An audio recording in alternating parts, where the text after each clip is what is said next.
Welcome to Slow Home Studio. Too many people live in badly designed houses, and we want to change that. Yes, and today we're going to be following up with our suggestion for Annie's front garden in Canmore, Alberta. I know that there's been some discussion on the site already in preparation for this, some suggestions of different ideas. Nobody's ventured a graphic solution yet. That's going to be for us to do, but we have taken some of those earlier suggestions and incorporated that into our thinking. Yeah, so this was the site plan that we had to work with, and the main concern was, of course, in the front yard, and this is the photo of the house.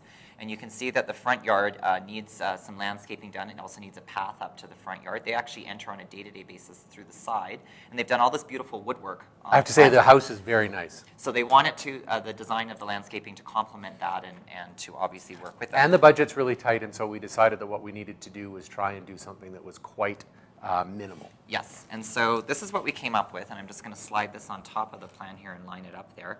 We came up with a strategy of adding a low wood-clad wall, actually, to create sort of a courtyard in front of that concrete patio, and to provide a little bit of separation between the street and the patio. And this wall would only be about 3 or 4 feet high, so it's not super tall, but it does give a little bit of visual separation so you don't feel like you're exposed out on the street. And it's important to know that this is not actually right up against the existing concrete. It's actually set back 5, 6 feet, something like that. You could set that as you need to, so that it actually provides a planting surface for you to be able to plant shrubs or low trees or any kind of gardening. The idea is that some of those plants will hopefully be able to come above that low wall and be able to provide additional separation and circulation. And so then the other thing that we did is, this was some of the comments that people were making about the Zeroscape, is we created a line of sort of low maintenance Zeroscape landscaping that came up to the property line. And then we're suggesting that you actually just allow the boulevard to remain as lawn, because all the other houses have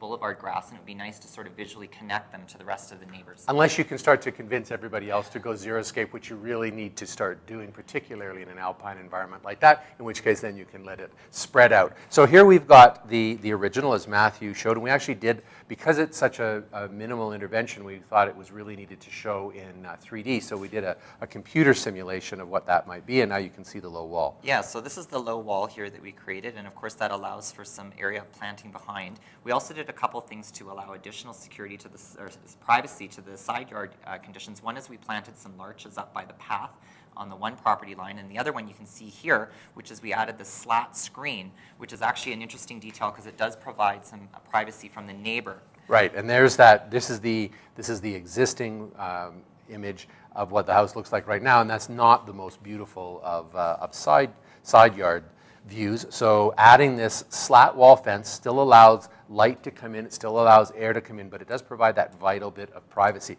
And we can see here that just a pretty low bit of vegetation really does a lot to knock out that the view of the main sitting area in that front deck without completely obscuring light access. I think it's really nice because it's starting to set up a condition where this is now reading as a courtyard, and you're not really feeling like you're exposed on the front of the house, which was the issue before. You sort of felt like you were up on display. Here's our last view of it. So of course all this nice wood detailing. We've got that beautiful cantilevered slab detail. And so we really think that this actually really complements the sort of existing house and condition, and then sets up the zone of the courtyard planting and then the Zeroscape planting, and then of course the boulevard. You can also see that we've suggested that the end wall of this wall here is a good place to be able to put your street address. Yep. So that's what we have for you, Annie. And if anybody else has a design problem that they'd like John and I or the group to work with, you can post your design problem and plans to our site. See you next time.